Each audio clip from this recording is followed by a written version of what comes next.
When systems are back online and the noise has quieted down, it is very tempting to declare the incident over and move on to the next urgent thing. That temptation is one of the reasons organizations repeat the same mistakes, because closing an incident is not a mood, it is a decision with consequences. Proper closure means you end the response in a controlled way, with shared agreement about what has been accomplished, what risks remain, and what follow-up work is required. For beginners, closure can sound like bureaucracy, but it is better to think of it as the last safety step that prevents loose ends from turning into the next incident.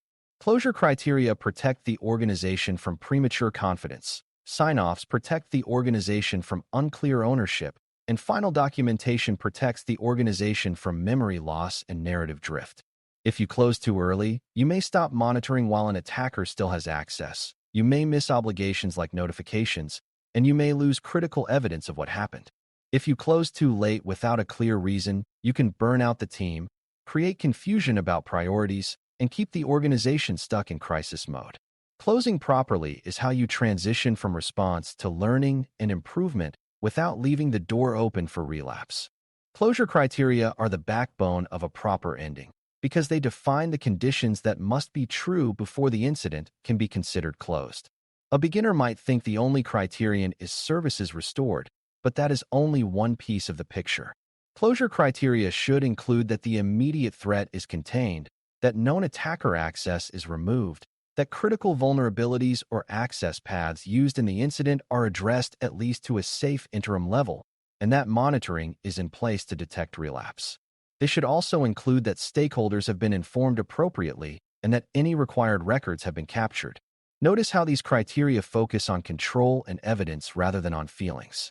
Proper closure criteria can also include a period of stability, where systems run normally under heightened observation long enough to build confidence. The exact length and depth will vary, but the principle stays the same. Closure requires evidence that the organization is not simply tired, but genuinely ready to step out of active response mode.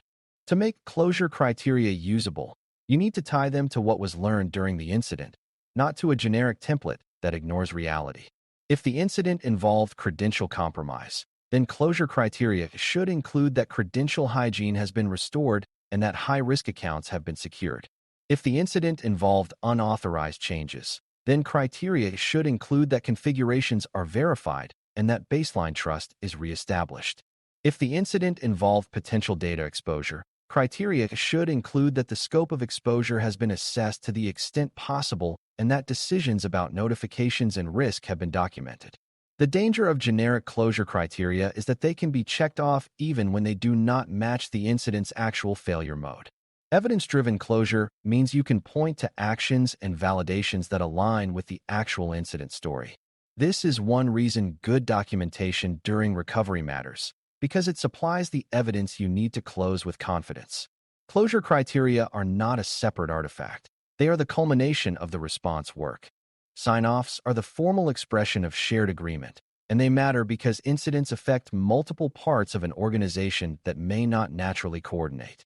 In many incidents, technical teams may feel ready to close while legal, privacy, or customer teams still have obligations. In other cases, leadership may want closure for reputational reasons while responders still see unresolved risk. Sign-offs create a controlled moment where the organization confirms that the criteria are met or that any unmet items are accepted as residual risk with documented ownership. A sign-off also clarifies who is responsible for follow-up work, because closure is not the same as completion of improvement. For beginners, it is useful to understand that sign-off is not just permission, it is accountability. When sign-offs are clear, it is less likely that someone will later claim they were not informed or that they did not agree with the closure decision. That protects both the organization and the responders because it prevents hindsight blame that ignores the reality of shared decision-making. The process of achieving sign-off should also be controlled in how it communicates risk and certainty. A common mistake is to present closure as a binary, like either the incident is over or it is not, without explaining what remains. In reality, closure often includes follow-up actions that extend beyond the immediate response, like deeper hardening, broader access reviews, or long-term monitoring improvements.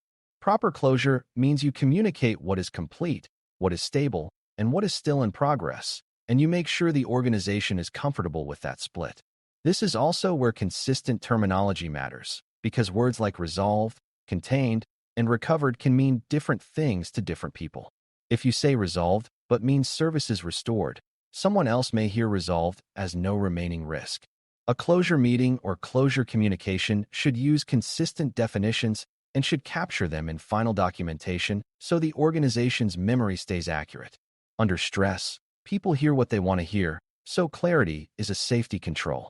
Final documentation is the permanent record that makes closure defensible, and it should be treated as part of the incident itself, not an optional afterthought. At minimum, final documentation should include the incident narrative, scope and impact assessment, timeline, key decisions and rationales, evidence handling summary, remediation actions taken, and recovery validation steps. It should also include communication records at a high level, especially for critical notifications and approvals.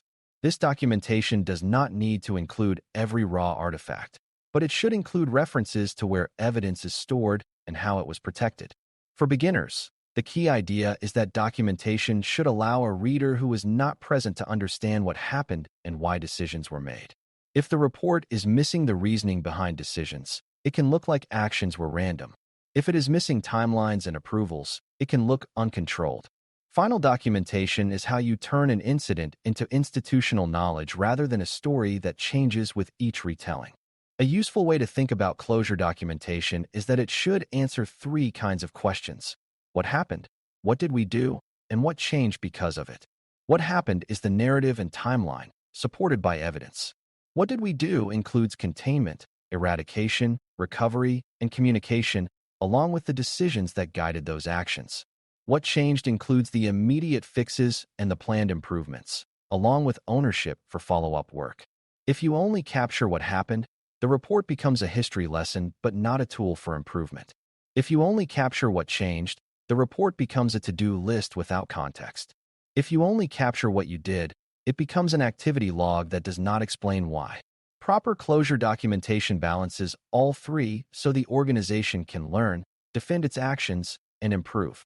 This balance also helps because different readers care about different parts, and a layered report can serve them without contradiction. Another part of closing properly is ensuring that outstanding risks are explicitly recorded and not quietly forgotten. Residual risk is what remains after you have taken reasonable actions, and it can include uncertainty, like areas where visibility was limited, as well as known gaps that will take time to fix. A strong closure record states residual risk in plain language and ties it to planned actions or monitoring. This is not about scaring people. It is about preventing a false sense of completion that leads to neglected follow-up. Residual risk should also include the organization's level of confidence in certain conclusions, such as whether the initial access vector is confirmed or only suspected. Audiences can accept uncertainty when it is communicated clearly and paired with a plan. What they struggle with is uncertainty hidden behind confident language. Proper closure makes uncertainty visible and manageable rather than invisible and dangerous. Closure also has an operational hygiene component that beginners sometimes miss, which is making sure that temporary changes made during the incident are reviewed. During response, teams may grant emergency access, disable controls to restore service, create exceptions to speed recovery, or change monitoring thresholds to reduce noise. These changes can be necessary, but they can also create long-term risk if they persist without review. Proper closure includes a review of temporary measures and a plan to either roll them back or formalize them with appropriate approvals. This is another reason sign-offs matter, because rolling back a temporary change might affect operations, and formalizing it might require acceptance of new risk. The report should capture what temporary measures were taken and what the plan is, because otherwise those measures can become invisible debt. Invisible debt is dangerous in security because it accumulates quietly until it causes another incident. It is also important to close the incident with a clear handoff from active response to follow-up improvement work. Active response is time-sensitive and tactical, while follow-up work is strategic and often involves planning, prioritization, and resource allocation. If you end the incident without a handoff, improvement tasks may never be completed and the organization loses the chance to reduce future risk. Proper closure includes defining what follow-up items exist, who owns them, and how progress will be tracked. This does not require a complex system, but it does require clarity. A beginner can think of it as ensuring that the incident does not end with a vague promise to do better. Instead, it ends with a set of known actions tied to real findings. That handoff is also part of restoring trust internally, because it signals that the organization takes learning seriously rather than treating incidents as embarrassing interruptions. A common misconception is that closing an incident is primarily an administrative action, when it is actually a risk management action. Another misconception is that closure is a final judgment that everything is perfect, when it is really a statement that active response can stop because conditions are stable and controlled. Some beginners also think that closure means no more monitoring, but in practice, a sensible post-incident monitoring period is often part of the closure plan. The difference is that monitoring becomes routine rather than emergency, and ownership shifts accordingly. Another misconception is that closure can be decided by one team alone, but incidents often cross boundaries, and shared sign-offs prevent blind spots. When you understand closure as a controlled transition, you can close confidently without pretending that the world is risk-free. This mindset reduces both premature closure and endless incident limbo. Bringing it all together, closing an incident properly is how you protect the organization from two opposite failures: moving on too quickly or never moving on at all. Closure criteria give you evidence-based conditions that must be met. Sign-offs create shared accountability and clear ownership, and final documentation preserves the truth of what happened in a way that supports learning and compliance. Proper closure captures residual risk, reviews temporary measures, and hands-off improvements so the incident produces lasting change rather than short-lived relief. For brand new learners, the biggest takeaway is that closure is not a ceremony. It is a control point that shapes what happens next. When you close well, you reduce relapse, reduce confusion, and strengthen trust in the incident response process. The incident ends not because everyone is tired, but because the organization has earned stability through evidence and disciplined decision-making. That is the difference between an incident that fades away and an incident that teaches, and proper closure is what makes that teaching possible.